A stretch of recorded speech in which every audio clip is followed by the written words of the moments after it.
Le créateur de ChatGPT veut limiter sa responsabilité si son IA cause une catastrophe. T'as bien entendu. Demain, une IA aide un hôpital, une usine, une entreprise de cybersécurité ou une infrastructure critique à prendre une décision.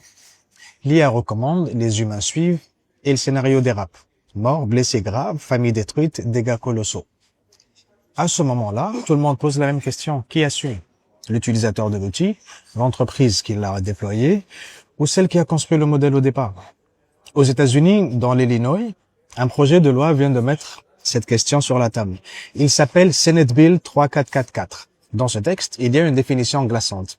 Un critical harm, c'est la mort ou blessure grave de 100 personnes ou plus, ou 1 milliard de dollars de dégâts matériels. On parle d'un niveau de catastrophe où les conférences de presse commencent, où les familles cherchent des réponses, où les avocats arrivent, où l'opinion publique découvre que l'IA n'était pas seulement un outil sympa pour écrire des mails. Et le point le plus inquiétant arrive ensuite. Le texte, il prévoit qu'un développeur de modèles d'IA avancé pourrait ne pas être tenu responsable s'il a publié un protocole de sécurité ou un rapport de transparence, et si on ne prouve pas qu'il a agi intentionnellement ou de manière gravement imprudente. En clair, le débat devient beaucoup plus profond que les performances des modèles. Les IA d'entreprises avancées développent des modèles de plus en plus puissants. Puis interviennent aussi dans les discussions juridiques qui détermineront leur niveau de responsabilité en cas de catastrophe.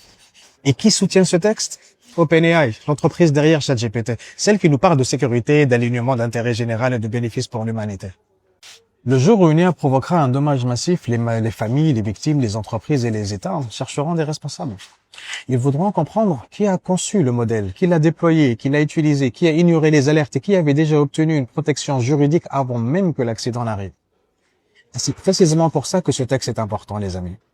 Il nous montre que la bataille de l'IA se joue aussi dans les lois, dans les protocoles de sécurité, dans les rapports de transparence et dans les petites phrases juridiques que personne ne lit jusqu'au jour où tout explose.